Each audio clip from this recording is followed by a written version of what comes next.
নমস্কাৰ নম্ৰতা বৰা ইউটিউব চেনেলটোলৈ পুনৰবাৰ মই নম্ৰতে আপোনালোক সকলোকে স্বাগতম জনাইছোঁ। আজি মই আপোনালোকৰ কাৰণে লৈ আহিছোঁ এটা ৰেচিপি ভিডিঅ'। গৰম দিনত ভাতৰ লগত খাব পৰা মছলাবিহীন এটা ৰেচিপি ভিডিঅ'। তেন্তে পলম নকৰি বলকচোন ভিডিঅ'টো ষ্টাৰ্ট কৰোঁ। এই ৰেচিপিটোৰ কাৰণে মই এয়া লৈছোঁ সৰু মাছ। এইটো লোকেল মাছ হয়। তাৰ পাছত মই এখন কেৰাহীত তেল গৰম কৰি লৈছোঁ প্ৰথমে। তাৰ পাছত মাছবিলাকত ভালদৰে নিমখ হালধি সানি এনেদৰে ফ্ৰাই কৰি লৈছোঁ।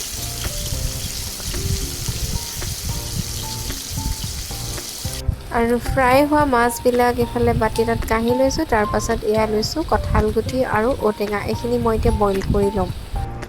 এতিয়া মই কুকাৰতে কঁঠাল গুটি ঔটেঙাখিনি বইল কৰি ল'লোঁ। আৰু এতিয়া এয়া দেখিছেনে ঔটেঙাবিলাকো মই ঘুটনি মাৰি দিলে অলপ ভাঙি দিছোঁ এনেকৈ। তাৰপাছত আকৌ মই কেৰাহীখনতে তেল অকণ গৰম কৰি তাতে কেইটামান পাঁচফোৰণ দি দিছোঁ। আৰু লগত দিছোঁ এয়া নৰসিংহৰ পাত আৰু দুটামান জলকীয়া। এতিয়া মই এই বইল কৰা ঔটেঙা আৰু কঁঠাল গুটিটো ইয়াতে ঢালি দিছোঁ।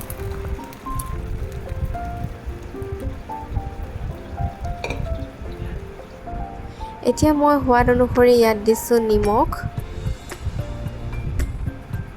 আৰু ভজা মাছবিলাকো মই ইয়াতে দি দিছোঁ।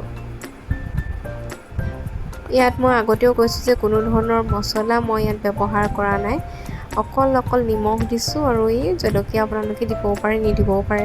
দিলে কিন্তু অলপ জ্বলা হৈ ভালো লাগে। আজি ৰেচিপিটো ইমানেই আছিলে। এনেদৰে আপোনালোকে গৰম দিনত বনাই খাবচোন, বহুত বেছি টেষ্টি হয় খাবলৈ। টেঙাটো বৰ ধুনীয়া হৈছিলে খাবলৈ।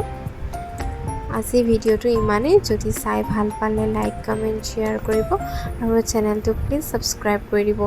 আকৌ এটা নতুন ভিডিঅ'ৰ লগত লগ পাম। আজিলৈ আহিছোঁ, সকলো ভালে থাকক।